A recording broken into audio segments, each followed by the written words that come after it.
Recount of more than 8 million ballots. The margins are razor thin. In the Senate race, Governor Rick Scott leads incumbent Senator Bill Nelson by less than 13,000 votes. And you see right there in the governor's race, Ron DeSantis leading by about 33,000 votes over Andrew Gillum. His election night concession now withdrawn. The recounting continuing in Palm Beach County as we speak is mechanical. The results due by Thursday, but today began with an emergency hearing. News Channel 5's Jillian Idle live at the Tabulation Center in Riviera Beach with a closer look at the process. Jillian. Well, here's a closer look right now at really what the entire country is talking about. And that's the ballots here behind me, Tanya and John, that are being sorted and then recounted. All part of this process that now has employees here working around the clock, 12-hour shifts. But with only 8 machines being used in this process, the Supervisor of Elections believes they won't be able to meet the deadlines. No, yes, no. Ballot by ballot.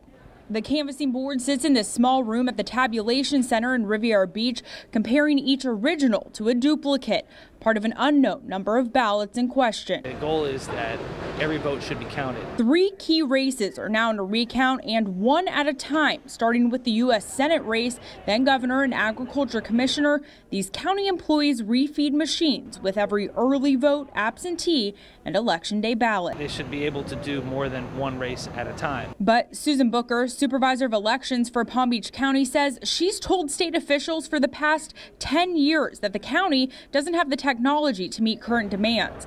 And right now, there's no way they can meet the deadline for recount numbers of November 15th. We've asked the Secretary if there was any consideration to extend the deadline, and he said no. Earlier in the day, Bucher was in a county courtroom where a judge questioned the process that the county uses to count provisional ballots, which Rick Scott's campaign had asked for. Single solitary person from your office. Dave Ehrenberg, the state attorney in Palm Beach County, says if a county doesn't meet the deadline given, then all of the votes, not just provisional ones, can be thrown out. I think that would just be unconstitutional, because I don't know how you penalize the voters for delays in the process. Meanwhile, representatives from both parties sit and watch and shake their heads at how they got here. I've been here for a few minutes now, is a peaceful group of folks from both sides of the aisle just monitoring and making sure that votes are counted and things are done the right way. So that's the way it should be done in Palm Beach County.